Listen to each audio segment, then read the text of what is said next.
Hey there, folks. Later today will be the drive-by, but I am walking a building right now ahead of the first attempt at all rough inspection.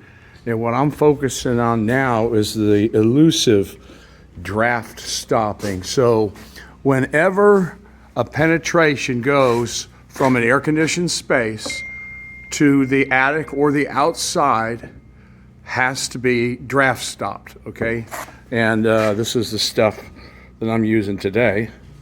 And also behind the outlets here, add this. This is also acts as an insulator.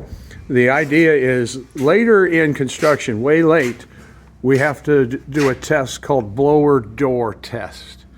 Basically, you put pressure, negative pressure on the home, and it has to pass this test.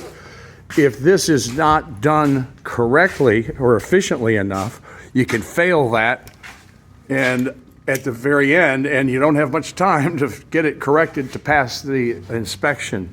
So I walk around, and all I'm looking at is only the draft stopping. I'm incapable of looking at two things at the same time, because then I'll pass up something. So I'm looking for any potential weak spots that I could fail that inspection down the road. And the inspector's coming today, and he has probably the best eye for it that I've ever seen, which is good.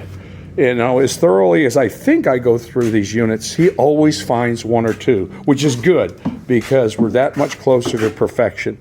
So I was hoping to find a better example of something that might need a little more touching up. And that's over and above the firewall. This is a separate inspection here. This foam you see here,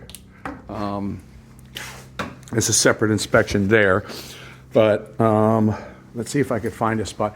Here is a spot that I foam anyway. This double wall, I should say.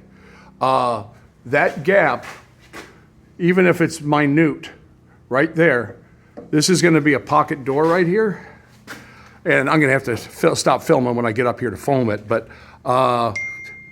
if there is an air gap up here, what can happen is when we do the test, it can pull air from the ceiling into this frame of the pocket door. And if in a bad case scenario, you could put your hand right here when you're doing the blower doors and you could feel air coming out of there. That's not good. Let me see if I can get up here and show you what I'm talking about. And when I get foam, it's real hard to do this, to film this. I gotta lower the throttle on this thing,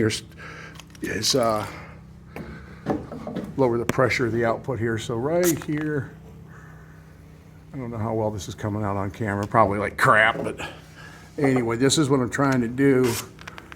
And that ends up making these structures very, very airtight.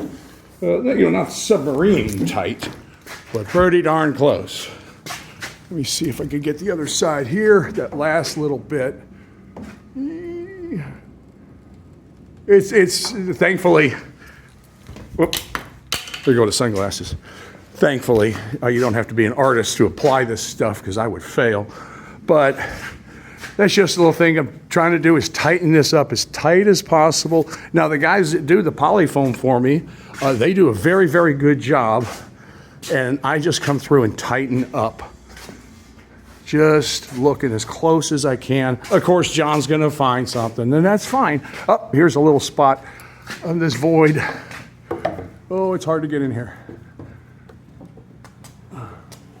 All right, now I gotta get over on this side. This is probably the most boring video in the world, so I'll probably end it right here. But this is just one of the many tiny little components that has to be done correctly.